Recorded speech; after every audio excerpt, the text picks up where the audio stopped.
Lwaki okkiriza omuntu ow'ekizimbe okuddira basement n'agifuula amaduuka? Basement enakuba parking. So you're subscribing to jeema. Subscribing Lwaki CNUP, lwaki si party endala? Why jeema? Ani kwaba babiri ku Mugishamu ne mwami Kyagwengo gy'okuwa kalulu. You come in this place and someone start asking you, why do you come for this? Why do you come for this one? So lwaki olumbo nga gundi waali. Gundi wali. Who told you the city? For me, I'm not an NRM supporter. And I will never be. Sizze kulaba nga nnyina gwe nzijjawo diko sina gwe nnwana. Ate sisuubira nti waliwo annwanyisa ajja okunsobola. Ebintu gavumenti eno beyagala tebiyita. Bwe bakyeyagala. We struggle to compose ourselves to be able to communicate to people.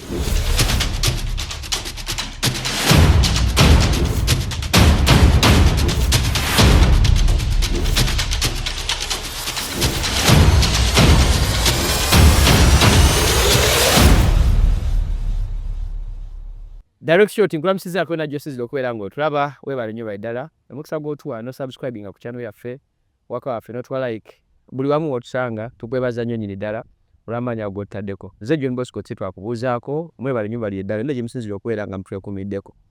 Omukutu guno guddukaali muganda Kasozi Julius gy'ali producinga show eno EFX Media Services n'ebeera ku camera work Saifa n'agezaako okuba ng'atema ne tutambula mu mbeera emu oba endala. Ensonga nnyingi ezigenda maaso mu ggwanga era tugenda kujja tugezeeko okuba nga tusimba formulaka naye oba oliawo nakugambye nti tuli mu kaseera ka kunoonya kalulu era kampeyini zasimbudde kuba MPs n'ebitundu byonna ebirala beesimbyeko. Bangi nnyo nagenze okukola statisi nga ziraga nti abantu kumpi 8,83 beesimbye ku bifo kumpi ebiri mu 40,000 n'ekitundu awo 4,1000 bwe batyo nga kikulaga nti kumpi buli kifo kiriko abantu kumpi nga 2 naye bayitirivu nnyo nnyini ddala. Buli omu ayogera bwongo bwe, buli omu asiiga kifaananyi kye. Tuze tugezeeko okuba nga tukuba ttooki ennene mu ebyo ebigenda maaso mu ggwanga oba oliawo naawe gy'osinzidde tukusigira ekifaananyi ekikulu nnyo ku nsonga ezo. Nfunye omukisa akalulu ka Kampala Central kateekeza center stage bwe tuwulira gundi ekibiina gundi nene. Kakati ne jeema erina candidate muvubuka nze mulabye ebbanga Kasozi Wahab bwe tugenda okuba nga tutambula naye atubuulire kikyagenda okuba nga akolera abantu ebyobufuzi agenda kubizanyira ku myaka emitono yakyawakanya mu M7 n'ebirala. Sebo nsanyusa okulaba. Nsanyusa okusanga mukama wange. Gigenda gitya? Tugitambuza era Omukama akyatukuumye akyatuwadde obusobozi obubaawo. Lamusa ku bantu abeeyanjulire. Namusa abali ku direct shot. Amannya Kasozi Abdul Wahab era nga ndi muvubuka omukulembeze so mufuzi. Ndi omu ku abo ababadde mu spaces ey'oku advocating rights z'abavubuka n'okulaba nga balina ekifo mu ggwanga lino okuba nga balina eddoboozi. So ng'era omuzaali wa Kampala kuba nazaalibwawo Mmengo ne nkulira Kagugube. Nsomedde ku New Friend Nursery and Primary nursery yange nebaawo Kampala. So nina bingi bye ndabye ng'ate era omwana eyazaalibwa omukyala eyali akolera mu katale. So there's a lot I can relate to and there's a reason why I chose Kampala Central as my center. First obadde ludda wa because nyiza okubaza badde okumanyi naye abantu abasinga pesi bagira bagusooka.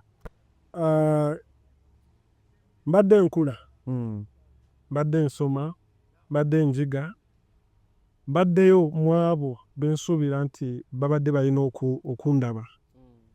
Kuba ebiseera ebisinga tulina ekizibu nti tulowoozesa abantu nti tujja mbina ebyobufuzi nga tuli half-baked. So mbadde mu ffumbiro ebiseera byange ebisinga obungi nga nteekateekebwa, mbadde mu kaseera ak'okuluŋŋamizibwa, mbadde mu kaseera ak'okukola ensobi whereas na kati sinnakavaamu naye ate ze nakola luli si ze ngenda okukola kati. So mbaddeyo naye nga mu kaseera ako mbadde njiga bingi. So you're subscribing to jeema? Lwaki CNUP, lwaki si party endala? Why jeema? Why jeema nti mu kaseera ke twalimu nga njoininga jeema naye nakava ku university ke kaseera ke nali siri nnyo exposed ku political party politics ono nga simuliimu nnyo naye nga ngoberera politics as general. So I needed a space where I can be listened to, I can be able to make mistakes and advised, I can be mentored because neetaaga okulaba abantu be nneegombanga mu biseera biri abantu nga Hajji Kibirige Mayanja eyavuganyako ku bukulembeze bw'eggwanga limu bw'obeera ng'omulinako access ng'asobola okukubuulira ebimu ku ebyo ye byalowooza ebituufu n'akugaana ebimu ku ebyo bye byalowooza ebikyamu you relate with who you are ofunamu ekyokuyiga era otuukako otuuka n'ogamba nti weewaawo so okubeera kuwe mu bulamu bwange kyampaliriza okulaba nga era yasooka okukinnyonnyonnyola n'agamba tulina politics because ze najja ku university kuba gidi president ku Islamic call nga sirina na byabufuzi bye ndimu naye nga like political party nga siziriimu naye nga ndi ng'omuntu nze ng'omuntu okwesimbawo so I was leadership wise I was grown up because mbadde mu leadership processes ez'okulembera abayizi from all the way from senior 1 until university but I just needed to transfer this leadership to politics. So that's when I got the chance. I got recruited and the values are really aligned with my values as well. Because what mukujja bino ebyobufuzi biri far different nange nali ku university KIU ne biri far different malicious cards taking a center stage. You have to be a money bag, you have to be with a convincing tongue, a heavily convincing tongue. Simanyi Muresi Morgan okuba mulimu sitting minister of Kampala, mulimu the secretary general of the mighty opposition party in Uganda, mulimu a business gun in the names of Abraham Ruzi and ayina engeri gy'aleseemu internet n'agikwata. The question is ogenda kuba yitaludde abaana abantu nga bwe nagambye mu kusooka this is not my transitioning stage. I transitioned long time ago but we mbadde nkyogerako sikyogeddeko nga past very good na transitioning dda okuva mu leadership okuddamu eno so there is nothing new sina kye simanyi tewali kye batankolangako byonna babitukoze so I've come with a strong mind, a strong feeling, a strong heart with a deep sense of emotions zemanyi nti ziri well composed. Sizze kulaba nga nnyina gwe nzijjawo because sina gwe nnwana ate sisuubira nti waliwo annwanyisa ajja okunsobola sisuubira nti waliwo annwanyisa ajja okunsobola oyina style kyeyo gy'ozannya batajja kusobolera because I'm not willing to fight back anyone. Akulwanyisa ng'omudduka ng'omulekera space. Simudduka. I will be there watching them fighting in their own game. Oba tebakubala nti mu kalulu olinga ataliimu obutambala bwabwe kyekyo kye ŋŋamba nti bo obutambala bwabwe because I haven't interacted with many but I've interacted with some of them know me so nze obutalwana nabo tekinfuula the weaker point in this election in this race but obutalwana nabo kimpa space okubayiga embeera zaabwe n'okulaba ngeri ki gye nnyinza obbawangulamu because for me if we bajja beeyanako nange nezijja beeyanako kitegeeza nti buli omu agenda kuluzinga temper buli omu agenda kutandika kukola kyayagadde n'okulowooza nga bw'ayagadde so leka omu alowoozeko the other side nange ndowooze this side so I'm not here to fight anyone. Whoever is willing to fight with me come. I'll be here to watch you fight yourself because I'm not willing to fight you back unless my characters will do that for me. Okay. Yeah, so nze sijja kufightinga na muntu yena because there's no one worth my fight. Olinga alowooza gwe ebyobufuzi olinga ayagala okulowooza abantu yagala campaigningira mu America olinga ayagala this is a bare knuckle politics. You speak this someone will come rebut. Ndi muna Uganda ate ndi mwana akulidde mu ghetto. Ndi mwana akulidde mu life enzibu ennyo life ey'okulwanira. Ebiseera ebisinga bwe twali tukula tulabye nga bwe tulwanyisa ennyo ensi tutuuka ekiseera n'etuwangula. Ensi togiteekako maanyi. Bw'olwanyisa ensi yeetuuka ekiseera ne position nga yo weekwagala. Nkakasa buli ananwanyisa essaawa zino ensi ejja muteeka weekola ki? Wayina obbeera. Kuba kati ffe tulwanye. Abafu ku ffe tulwanye kubanga twakazaalibwa. N'okubeerako wano kweno entebe ennwanye. Temulowooza nti okufuna kaadi ya NUP gwe bwali obuzibu bwokka. Temulowooza nti okuvayo okwesimbawo kyekyali ekintu ekyangu ennyo buli omu kyasobola okukola. Si kyangu. Because we started way back. This is a journey that started way back. Twasoma ebitabo. Ebya senior 4 ne tubiyita. Ne tusoma senior 6 ne tuyita. That's way back. That's when the journey started. How many of those that have books that cannot even trace the academic documents? Very good. Very good. How many of those that went to school that cannot have this conversation with you? That's a struggle. We struggled to be who we are. We struggle to compose ourselves to be able to communicate to people. So there's no one who is going to come and stand in front of me. No. No one is worth my fight. You're a superstar in the race. I'm a superstar in my own race, and I'm a superstar in those who believe in me. I've not come to fight anyone. What strategy are you deploying? Because, different people are using different strategies. This is a space for us, the young people now. You're in the game where someone is using online. You're in the game where someone is backed by the mighty political party in here. You're in the space where someone is a minister, he has a stamping stone, she has a stamping stone to begin with. What's your style of play? How are you going to do it? Sagala nyo webantu right. Abantu betuli nabo mu race abasinga balina portfolios. Balina capacity bayimiridde. Kati fe batulaba nga tujja batulaga bakimbuyege balowooza tetulina kye tuli. Can they try us? Tell them to try us. We've been silent, they've not been seeing us. The so-called minister, the so-called businessman, the so-called who, the so-called seniors. Tell them to come for us. We shall not come for them. Tell them to come for us. Let them come filter. Let them cross to your zones. Let them come to our zones. Can any of them sit with me here? To debate? And we have a conversation. I need them. I'm not saying that I'm the most knowledgeable among them. But I have confidence that I can sit in between them. And we have a conversation. And it can go on for some time. Regardless the language you're using. Regardless the language you are using. Baje, bino byetwogera tetukanga. Where tuli. And time will tell. And no one is going to come for them. They must come for us. Because this is us, not them. Abantu betuli nabo be bantu abalowooza nti they made it in life. Abantu abalowooza nti they made it in life. Be bantu abalowooza nti bo tebakolangako ku nsobi. When you try to go into the faces and to the archives of those so-called portfolio leaders abaluwo composed ssaawa zino betulaba be bakoze ensobi mu nsi muno naffe ze tutakolangako ku myaka gyaffe. Can we dig deep and we see how their life has been moving all along? The people who are in the race. Not in the race, but our better seniors, because you come in this race and someone start asking you, why do you come for this? Why do you come for this one? So racho rumbo. Ngagundi wali. Who told you the city? Nze nkolachi. Bawalowoza fe tukolachi. Can't they also stand there and say, Lwaki nzija mu racing Kasozi Wahab?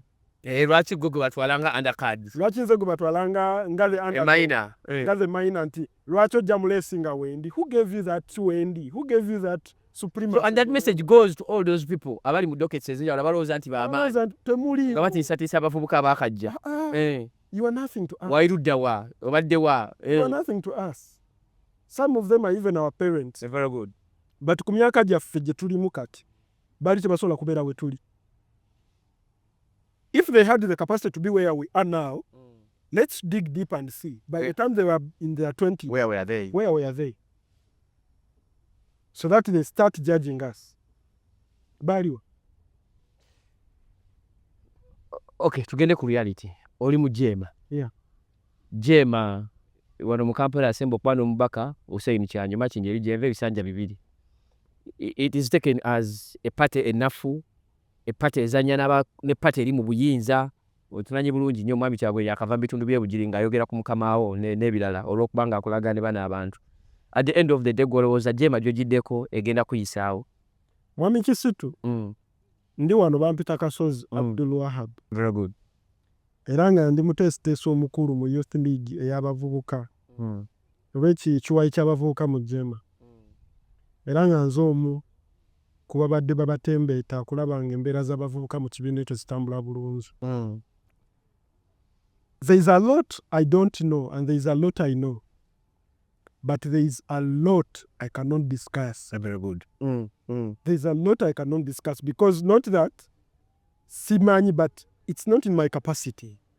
Balina bakulu n'abakulu. Because nzokutandika nzire wano nziremu Kyagulanyi be yagamba basaalirwa. It is beyond you. It's beyond me. tebimatalinga kunze because we baba balina obutakkaanya bwabwe. I just urge them as my seniors to solve this, to talk. Let's have this solved. Buli omu eyeewa amaanyi akakkane. Buli alowooza nti wakitalo okusinga ku munne, buli alowooza nti alinako waali ono talina bbaawo akole ki? Akakkane. After all, we are all opposition.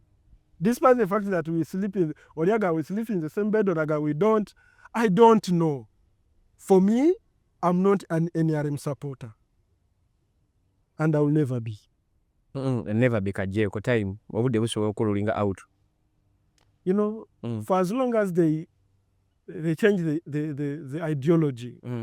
Because even the mere fact that the name is resistance, it changes me from it. Unless if they change from National Democratic Movement, but National Resistance and Movement. They cannot change just to favor you. So National Resistance Movement will never be my party. I'm not in a resistance. What am I resisting for? Now. Kale, batufuze emyaka yamala. Bacha resisting at. Demu kiri jeema gy'ojjiddeko wano mu kibuga. It is a very unpopular party. Tegenda kukuyisa. Unpopularity eriku abo abalowooza nti eri unpopular because their minds are unpopular. Okitegedde? Mpulira bulungi. Their minds are unpopular about the party. Kuba otuuke okola party eri unpopular. Even your mind is unpopular about the party. Mpozi DP yaleeta mukulembeze ki kuba president mu 1996? Kawanga. Ate FDC? Sijjukira. Yaliwo? Teyaliwo. Ate UPC? Ate jeema? Ekibirige Mayanja mujjukira. Their minds are unpopular about the party. A party yasobola okuleeta omukulembe ku presidential candidate mu 96. Tolina wogamba nti eri unpopular.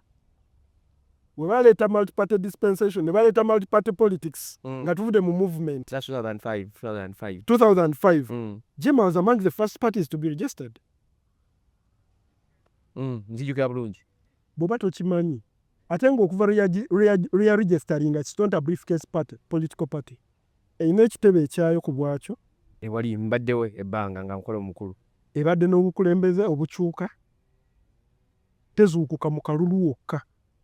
Ebadde nga operating throughout. So whoever thinks that the party is unpopular, your minds are unpopular about the party you're speaking of. So, okakasa jeema esobola okuyisaawo. You know, I don't... Because I want you to address yourself with the realities of the world. I don't wish people to relate the capacity of people with political parties. You know, political parties, these are the vehicles that are driving our mindset. These are the political parties, these are the vehicles that are driving our efforts and our ambitions to where we want to be. Most of the times when we come and people start relating our capacities, our knowledge, our accomplishments with a political party, and political parties ziringa university nti bazikyatalinga. Bazipimira ku ky'okubeera popular. Ku performance bagipimya n'agipimya performance. Bantu bwe muleese ebbanga lye mubaddewo muteesedde capacity yabwe mu parliament mu kuteesa n'ebirala. Kati capacity yaffe mu kuteesa mu parliament nga jeema ekibiina ekina omubaka omu. Basabira yali aŋŋamba nti ongeraageranya na party ki? Ongeraageranya na party ki ereeta omuntu ayina abantu 15 mu kuteesa mu parliament. Bw'ogenda ku lukalala lw'ababaka basinza performinga mu parliament basalira ali ku namba ki? Be basooka. Omanyi bameka abamuli wansi na political party kizimwe bava? Mbamanyi bulungi. So is it an unpopular party? Okay. Bwe muleeta omu nga asobola okubaako kyakola amateeka n'agayisaawo amidst parliament ey'abantu abayitirivu, kiba kitegeeza w'amaanyi nnyo. Oba party y'amaanyi producinga basta. Omanyi bagamba omunafu anyuumibwa munafu. Ate ow'amaanyi anyuumibwa munafu. Omunafu n'omunafu beenyuma.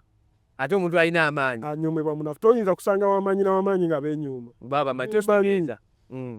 Kati ow'amaanyi Omunafu ya munyooma. Omunafu ya munyooma. Arrest that case. Well, Mwai Museveni abadde wano eno. Oba Kampala Central gye twasookerako ebadde wano eno. Nze zijjukira ku Lukwago, zijjukira ne ku Muhammad Nsereko. Big brains ezibaddewo ezo. Naye oba oli awo era bingi ebikyasobye mu Kampala Central. Gw'ogenda kukolesa style ki obeeko ebintu by'osolvinga ku ebyo ebiri mu Kampala Central ebizibu ddala. Tubadde n'obuzibu mu Kampala Central, tubadde tulina abakulembeze abatukulembera. Naye nga mindset yaabwe n'obukozi bwabwe bwonna tebuli towards transforming Kampala Central. Babadde balina the bigger group they want to please, not the small group that they are representing. So badde bazanyira ku country level. Babadde bakozesa kadi ya Kampala Central to pursue personal goals and to pursue the goals that are not reflecting in Kampala Central. In simple terms, bali tebakolera Kampala Central. Bali tebakolera Kampala Central. Tulina ebizibu bingi mu Kampala wano for all along ebadde byetaaga okuteesebwako. Ne tubadde n'omukulembeze MP mu Parliament. Mu birowoozo byonna bye yalaba okuleeta, alaba kuleeta Computer Misuse Act. Sali kyetaagisa. Naye omukulembeze gweyogerako yoli yagenda nga bayisaawo UPDF Amendment Act nga bakomyawo ezo court martials. N'agamba nti ezengatto nedda muzireke ne bazijjamu. N'agamba ezo suuti nazo ze mu gazetinze nazo muzireke ne bazijjamu. So yoyo omuntu gweyagala. Mutuuzi ki mu Kampala gwe baali bakutte okwambala beret oba n'okwambala engatto ezo? Muntu ki mu Kampala gwe baali bakutte mu tteeka lya UPDF Amendment Act? Ani gw'omanyi mu Kampala awo ali mu kkomera nga foot soldier wa Kampala awo ng'ekimutwaziza mu kkomera kubeera memba wa Kampala Central ng'ayogedde ku bizibu bya Kampala Central nga ali mu kooti. So kiki kiwadde oyogera? Bapasuinga personal goals nga beekwese mu kutiikira Kampala Central. Eno tukimanyi ebintu gavumenti eno beyagala biyita bwe bakyeyagala. Naye ate naawe alina akatundu akatono k'okulembera, olina obuvunaanyizibwa okwogera ku nsonga z'abantu regardless of whether you have support or not. Tulimanya, tulibalabira ku bikolwa byabwe nabyo bye baliyogera. Bw'oba ngamba nti ebigendera bya Kampala Central tebasobola byogerako because walowooza teyajja biwagira, bwe yaliko ekizibu. So Kampala Central teripresentingiddwa. Mu Kampala Central tulina balandiroodi abeefuula ba Alpha and Omegas. Abeefuula bakatonda b'ekibuga ekyo. Tulina ekizibu kya traffic mu Kampala. Tulina ekizibu kya organization ya KCCA. KCC ng'ekitongole kiremye okutereezebwa lwa nsonga abalina okitereeza bali mu ntalo ezitabakwatako. KCCA tesobola kera kumakya kutereera nga wali mu Parliament abali mu kurepresentinga KCCA weetwala. Tebafaayo kulaba nti KCCA ekola omulimu gweteekeddwa okukola. Bagamba amateeka ga KCCA tegafevalinga bantu. KCCA erina byetakola. KCCA erina etteeka mwekola ki? Mu operatingire. Nimbye? Of course. Terina etteeka mwe operating. Of course. Ani yali attemptinze olitereeza? Okugamba nti okusinziira ku mateeka ku tteeka eririwo erifuga KCCA. Ne kino tukikyuseemu etandika okukola bweti ne bweti. Ki ekyali kizzeewaawo? So oyongera okuggumiza nti ababadde bakiikira Kampala Central tebagikiikiridde. Tulina obuzibu nti mu KCC wano, by the way, tulina obuzibu bwa enforcement. Mu ngeri KCC gyekolamu emirimu mu Kampala wano. Enforcement eri unlimited. Ne mu bitabakwatako. Osanga enforcement alina okugamba omuntu nti va wano jja wano omudaala oguteeka wali ng'ali kukuba akwata wa boda. Yefudde owa traffic. Alina bumanyirivu ky'okukola ekyo. Omanyi bantu bameka betufiiriddwa mu Kampala wano just of the recklessness of those enforcement guys. That cannot even explain the law in which they are operating. Akukwata nga tasobola kwogera nsobi ki gy'okoze nateeka kiri omenye ng'okola ensobi eyo. So ebyo gy'okutereezaamuko gwe ng'omuntu bye bintu bye twetaaga okuwulira ku muntu atukulembera mu Kampala Central. Tulina obuzibu nti Kampala Central gye twandiise nga face y'ensi yaffe Uganda. Because bw'ova Entebbe bw'obanga ddala kituufu tolinawo weteddeko nga tebakuyisizza mu ppanya. Buli kkubo ly'ogenda oyingiramu olina kusooka kuyingira ku Clock Tower bw'oti. Osooka otandika okugamba ngende Jinja Road, ngende Bombo Road, ngende Masaka Road, oyita mu kiki? That is Kampala Central. That's Kampala Central. But the reception of this country is worrying. Okimanyi nti otambula okuva mu Kampala n'otuuka e Masaka ng'omuntu alemereddwa okuva ku William Street n'okutuuka ku Jinja Road.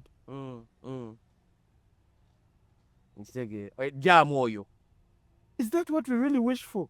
For the country that CBD, Central Business District, eyeeta ssente omusolo mu ggwanga muno neebanga ewa abantu obuzibu okupenetratingamu. Eba egenda kuleeta ssente kikaaki. Eremereddwa okuregulatingibwa mirundi emeka nga tuwulira nti ebimotoka ebireeta emigugu tebirina kuyingira kibuga misana.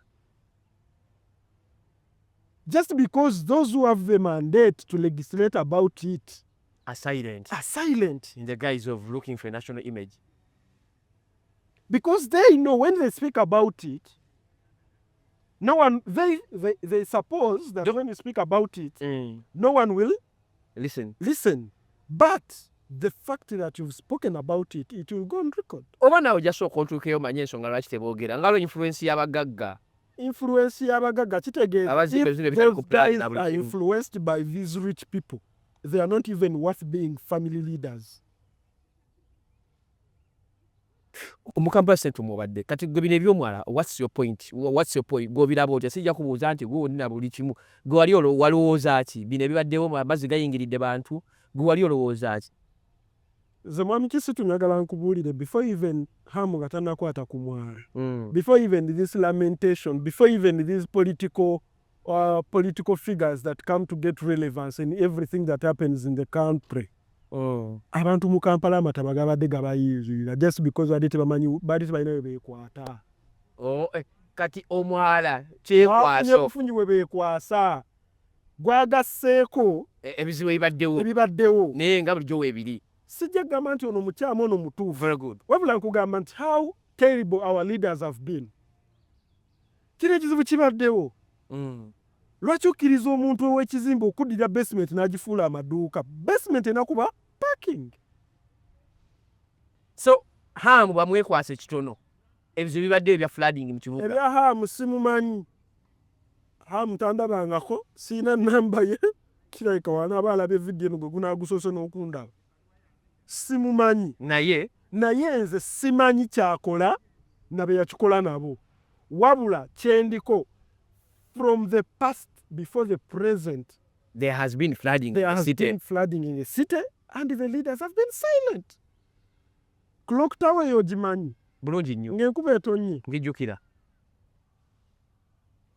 Newali bafirefighter be twandirowoozeza nti be badde bakola omulimu guno we baazimba ekitebe kyabwe n'emmotoka zaabwe zibimba amazzi ne zambuka bwezi nga nabo bali helpless. So ebyo bibaddewo mu kibuga. Bibaddewo. So let no one lie to us that this is a new problem in the city. But they are saying that the construction of the bridge is the one that is causing more of it. Those are mediocres. We've seen terrible things happening in the city before even the construction of that. Terrible. Ekibuga kiwunya. So the silence of the Kampala MPs nakyo kireese ebimu ku bizibu bino eno. Obalaba kati buli omu abuukira kino just because lwaki nkugambye nti omanyi abantu balamu twafuuka abazibu. Omanyi bwenkera ku makya nenfuna ebbwa kugulu kuno. Nenzuuka buzuukusi nga nnyina ebbwa. Kimbeerera kizibu okukaaba because nsooka kwebuuza kivudde ku ki. Bwe nsanga wali akambe ndaba ejjirita n'endaba ejjinja. Ndeekwasa ejjinja nensooka ntunulira kaati olw'okuba yajjirita. Jjinja ova. So noonya kyensooka neekwasa. Bwe mala okyekwasa then I make an alarm. But bw'okeeranga ku makya ng'olina ebbwa mwami Kisitu. Nga mu bikwetoolodde byonna tolaba yamenye mu nju yo. Tolabawo jjirita. n'osanga bbwa ku mubiri gwo ogamba owaayi banagamba nyina ebitambo mu nju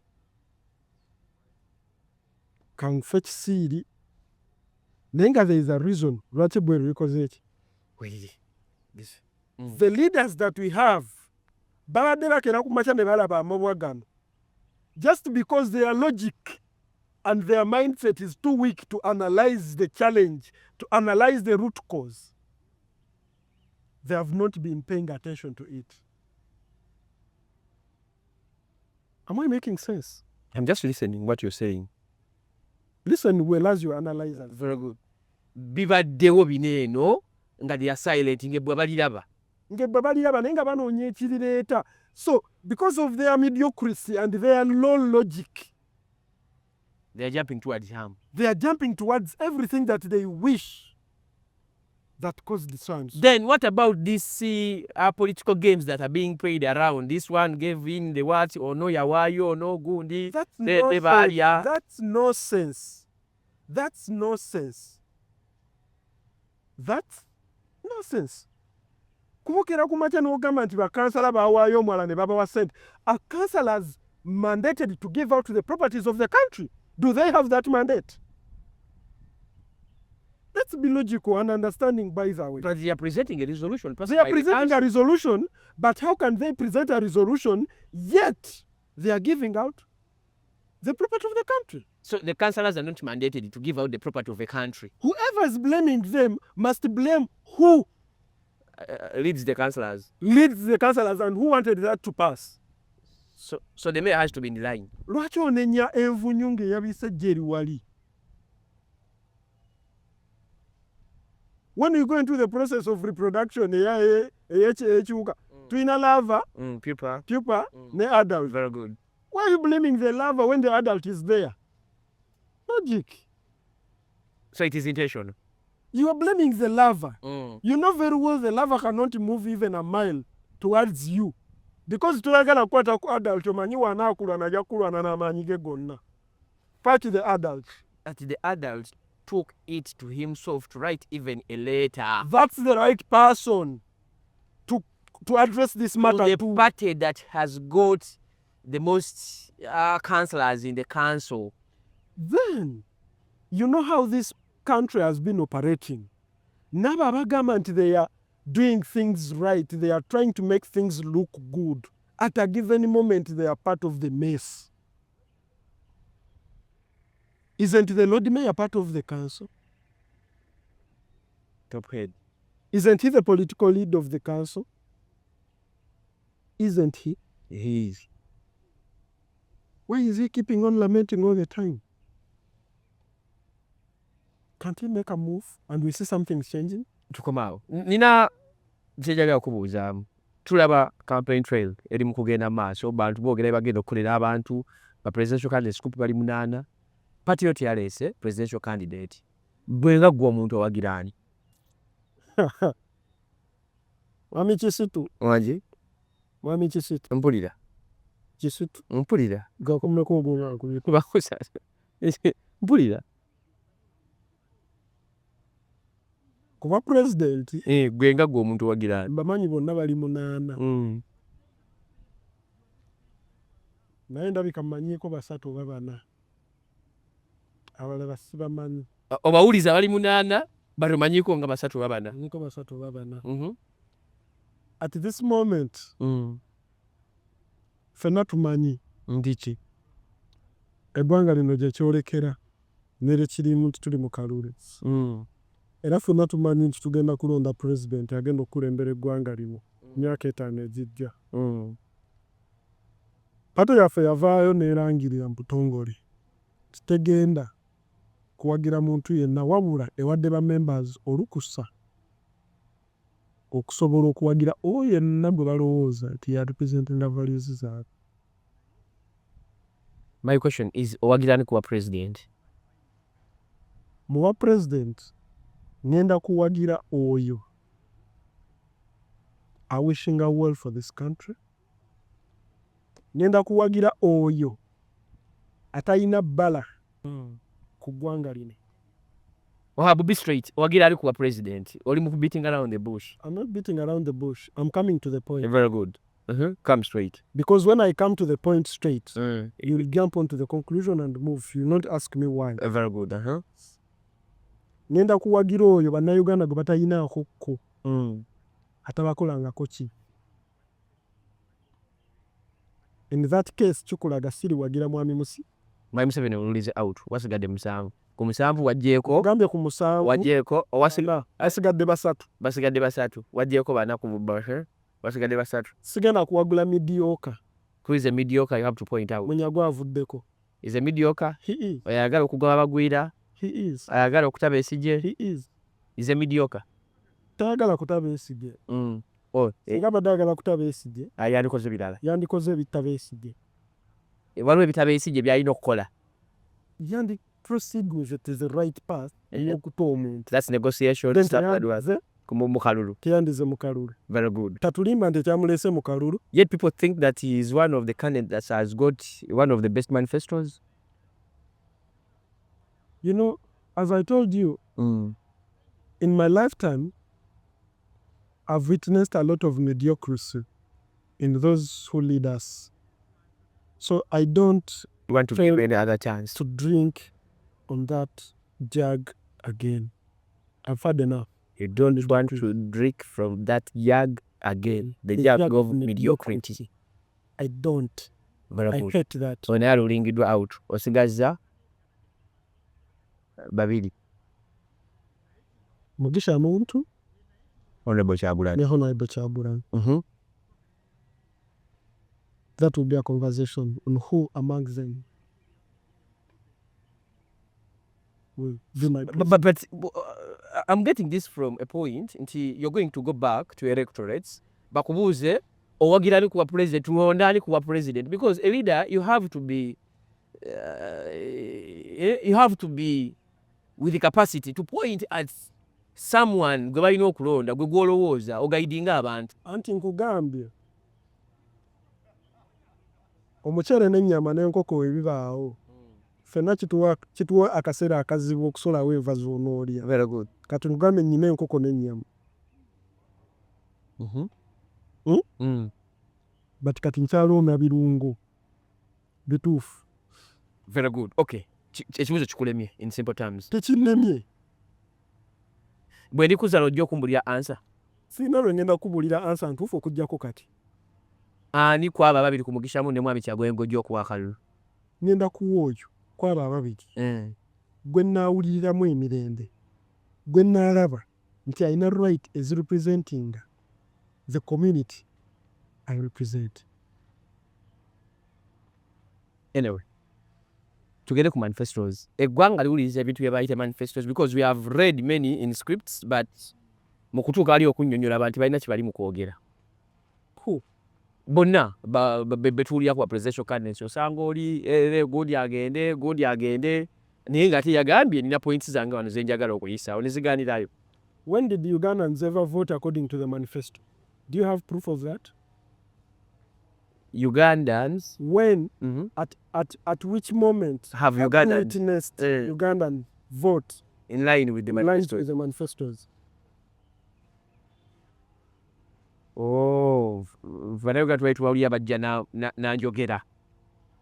Manifestos are there for the few elites to discuss and to give you the media people what to discuss about. But setting a pace. Baba wa pace mwogere bye mwagala. Agenda kukola kino. Mutandika okwanalizing mumanye ngono oluzungu luli olufungo no calculations bwe ziri enfu. Joli zimatalinga. Ngono biki. Bashigenda bali mu katale. Agenda bikubuuza. Among those electorates abagenda otulonda, do a fact check. Genda yokole random lokole survey. 100% no one has the manifesto of the people they support. 100%. Not even NUP. 100%. Not even a single person. Not even a single person has it. Tebabitegeera. And not even a single councillor on any ticket can explain their manifesto.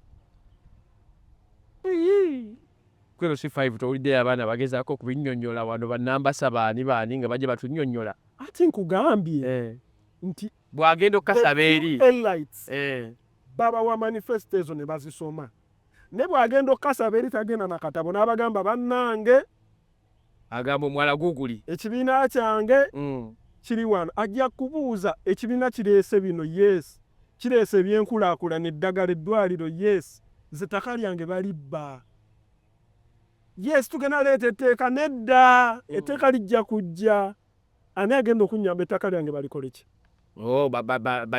baleme ddibba there is a lot of tulina engeri gye tutwalamu bannayuganda whereas bannayuganda bantu bategeevu naye waliwo we tutannatuuka.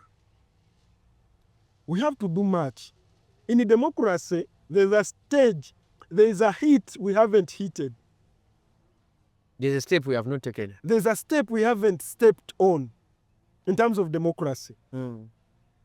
Nga bw'onoolaba nti mu America osanga n'akaana akato nga kasobola okudda ku manifesto ya president ne kagiscrutinizinga ne kagamba ono awagira kino ono conservative ono liberal ono kino ono kino. Fe tuli ba conservative because these are our values. In Uganda do we have that? Nti these are conservatives. Okimanyi mu Uganda bbanga lyonna lyonna ne tubaza ababaddewo nga tulonda abasinga bawagidde ebibiina ebyenjawulo okusinziira ku babazze babikulembera wabula si ideas. Ng'era omuntu oyo bw'avaawo ne pati ebula kugwa. Pati ebula kugwa era n'abaali bamuwagidde bagenda contrary to what this person has been believing in. Oh, yes. Eseera tuwagira muntu. Osanga leero eyabadde mu NRM ng'agamba tajja kgenda securing the future last election nga ku ssaawa zino ali ku New Uganda. New Uganda now. Naye nga teri kikyuseemu just sensational. Just obwongo bwe bwakidde bukeezi kumanya mugamba kati paala. There's nothing that we are trying to change here. There's no new trend that we are trying to set. So you're coming to conclusion nti political manifestos, party manifestos ziriwo kubeeramu archive, ziriwo kuwa media platforms byakwogerako naye nga bw'otuuka eri naye nga bw'otuuka mu balonzi olina baga omusajja agenda obadde ogerera campaign trail ya Mwami Museveni yakwogera emirundi emeka ku manifesto ye n'aginnyonnyola abantu bagenda okwogererako.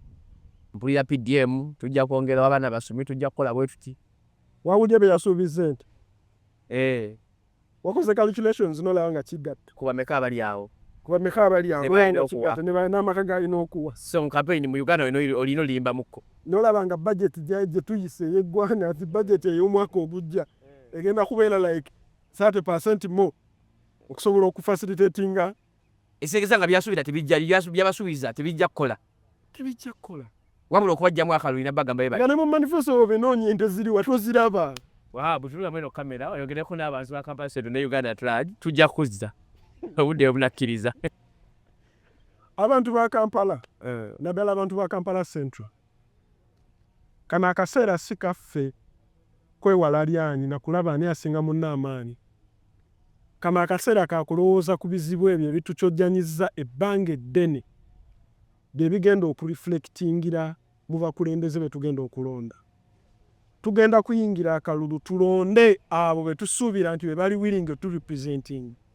Mwami Kisitu mu kusooka n'aggambye nze ndi mwana muzaale w'e Kampala. Maama wange akoledde ku Market Street awo ebbanga ddene ne transitioning nga ne tugenda mu St. Bali ku ddembe.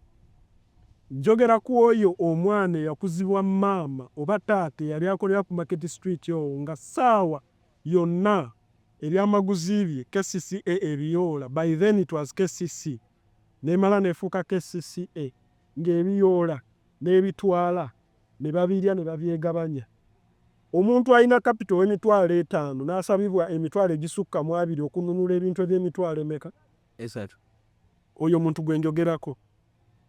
Nti ku ssaawa zino obulumi bwonna bwe tuyiseemu tulonde omuntu aburepresenting. Tulonde omuntu gwe tumanyi nti bwe tunaaba tutuuse okwogera ku bizibu ebiruma Kampala takoma kubisomako mu butabo na kubiraba wabula yabirozaako. Omuntu oyo atunda kedo ku kkubo, omuntu oyo atunda obuveera amanyi Kampala omutuufu kye ki. omuntu oyo akera ku makya n'ayingira Kampala ng'amanyi agenda kulya nusu 10,000 naye nga balowooza nti bategeerera Kampala balya 1,000 ate nga baleeta mu buyinza. Omuntu oyo atalina mmotoka gy'agenda kugalandabirwamu yeewale kuwunyirirwa kasasiro. Omuntu oyo atalina mmotoka ziriko bugombe, atalina mmotoka za bbeeyi traffic zejjatya kukwata, agenda oyimirira ku booda ne mu taxi abale mu jaamu essaawa 2 naye nga yanyuse essaawa 10 ave mu Kampala essaawa 2. Omuntu oyo gwe njogerako. Eddoboozi lyammwe ly'eddoboozi lya Kasozi because ebyo byonna abiyiseemu abimanyi. Muve ku bano ba intruder. Muve ku bano abalowooza nti Kampala be bagenda okujja balwanyise balwane entalo zaabwe bakole boogere bye baagala okwogera. No, no, no, no. Kampala is not for everyone. Kampala is for those that grew up in Kampala because the problems of Kampala are not genetically modified.